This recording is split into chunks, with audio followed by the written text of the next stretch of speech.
या देवी सर्वभूतेषु मां महागौरीरूपेण संस्थितां नमस्तस्यै नमस्तस्यै नमस्तस्यै नमो नमः। जय माता दी। प्रिय भक्तों, आप सबका हमारे YouTube चैनल में बहुत बहुत स्वागत है। नवरात्र के अष्टम दिन माँ दुर्गा का अष्टम रूप श्री महागौरी की पूजना अर्चना की जाती है। इनका वर्ण पूर्णतः गौर है, इसलिए ये महागौरी कहलाती हैं। इनकी उपमा शंख, चंद्र और कुंद के फूल से दी गई है। इनकी उपासना से असंभव कार्य भी संभव हो जाते हैं। माँ महागौरी की आराधना से किसी भी प्रकार के रूप और मनोवांछित फल को प्राप्त किया जा सकता है। पुराणों के अनुसार अष्टवर्षा भवेद गौरी यानी इनकी आयु 8 साल की मानी गई है। इनके सभी आभूषण और वस्त्र सफ़ेद हैं, इसलिए इन्हें श्वेतांबर धरा भी कहा गया है। माँ महागौरी की 4 भुजाएं हैं। उनकी दाईं भुजा अभय मुद्रा में है और नीचे वाली भुजा में त्रिशूल शोभता है। बाईं भुजा में डमरू और नीचे वाली भुजा से देवी गौरी भक्तों की प्रार्थना सुनकर उनको वरदान देती हैं। इनकी पूरी मुद्रा बहुत शांत है। तो प्रिय भक्तों, आज नवरात्र के अष्टम दिन मैं आपको माँ महागौरी के व्रत की कथा का श्रवण कराने जा रही हूँ। आप सभी इस कथा को बड़ी श्रद्धा तथा प्रसन्न चित्त मन से सुनिएगा। देवी पार्वती रूप में इन्होंने भगवान शिव को पति रूप में प्राप्त करने के लिए कठोर तपस्या की थी।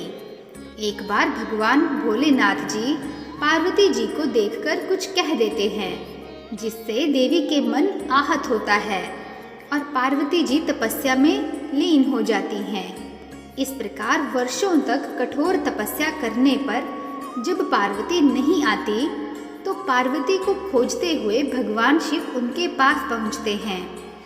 वहां पहुंचकर वे पार्वती को देखकर आश्चर्यचकित रह जाते हैं।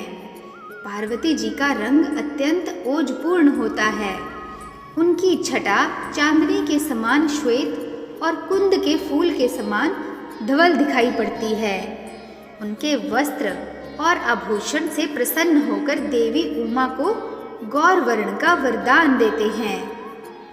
एक कथा अनुसार भगवान शिव को पति रूप में प्राप्त करने के लिए देवी ने कठोर तपस्या की थी, जिससे इनका शरीर काला पड़ गया था।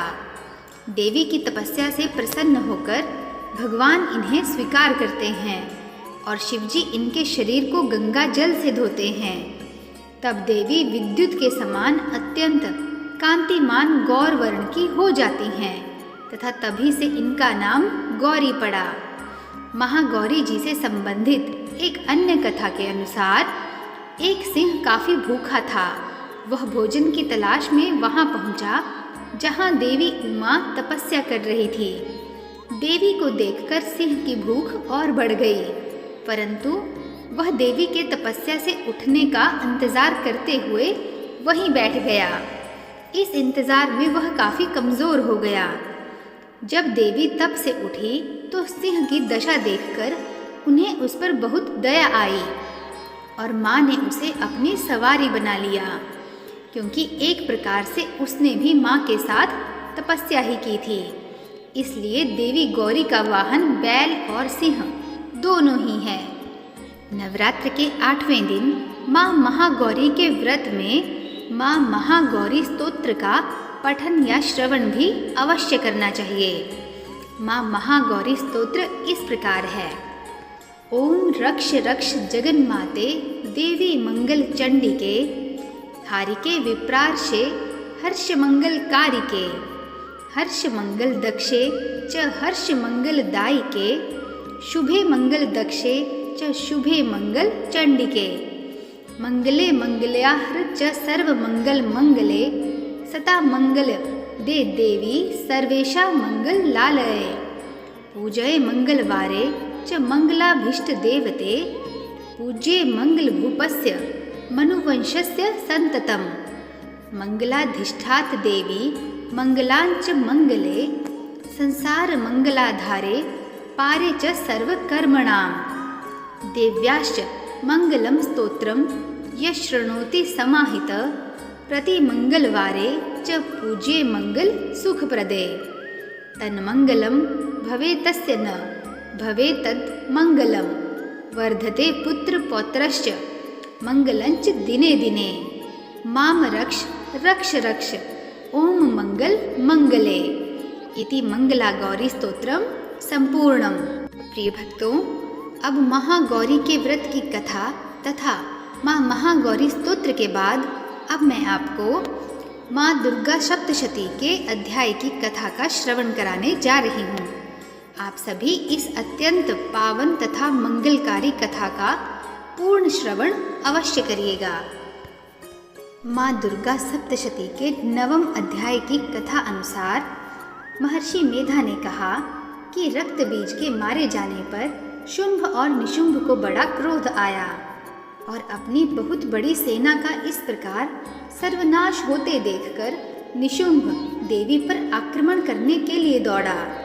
उसके साथ बहुत से बड़े बड़े असुर देवी को मारने के लिए दौड़े और महापराक्रमी शुंभ अपनी सेना सहित चंडिका को मारने के लिए बढ़ा। फिर शुंभ और निशुंभ का देवी से घोर युद्ध होने लगा और वह दोनों असुर इस प्रकार देवी पर बाण फेंकने लगे जैसे मेघों से वर्षा हो रही हो। उन दोनों के चलाए हुए बाणों को देवी ने अपने बाणों से काट डाला और अपने शस्त्रों की वर्षा से उन दोनों दैत्यों को चोट पहुंचाई। निशुंभ ने तीक्ष्ण तलवार और चमकती हुई ढाल लेकर देवी के सिंह पर आक्रमण किया। अपने वाहन को चोट पहुंची देखकर देवी ने अपने कुशरप्र नामक बाण से निशुंभ की तलवार व ढाल दोनों को ही काट डाला। तलवार और ढाल कट जाने पर निशुंभ ने देवी पर शक्ति से प्रहार किया। देवी ने अपने चक्र से उसके 2 टुकड़े कर दिए। फिर दैत्य मारे क्रोध के जल भुन गया और उसने देवी को मारने के लिए उसकी ओर शूल फेंका, किंतु देवी ने अपने मुक्के से उसको चूर चूर कर डाला। फिर उसने देवी पर गदा से प्रहार किया।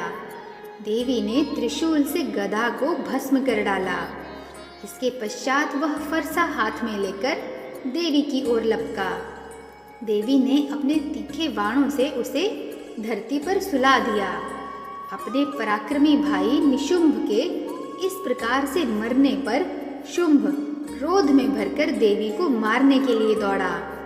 वह रथ में बैठा हुआ उत्तम आयुधों से सुशोभित अपनी 8 बड़ी बड़ी भुजाओं से सारे आकाश को ढके हुए था।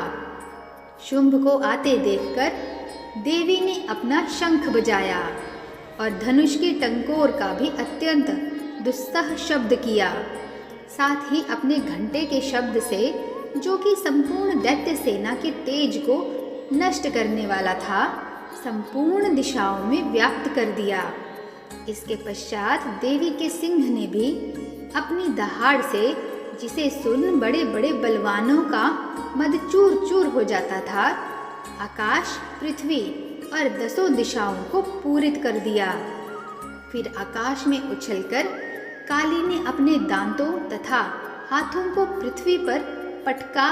उसके ऐसा करने से ऐसा शब्द हुआ जिससे कि उससे पहले के सारे शब्द शांत हो गए।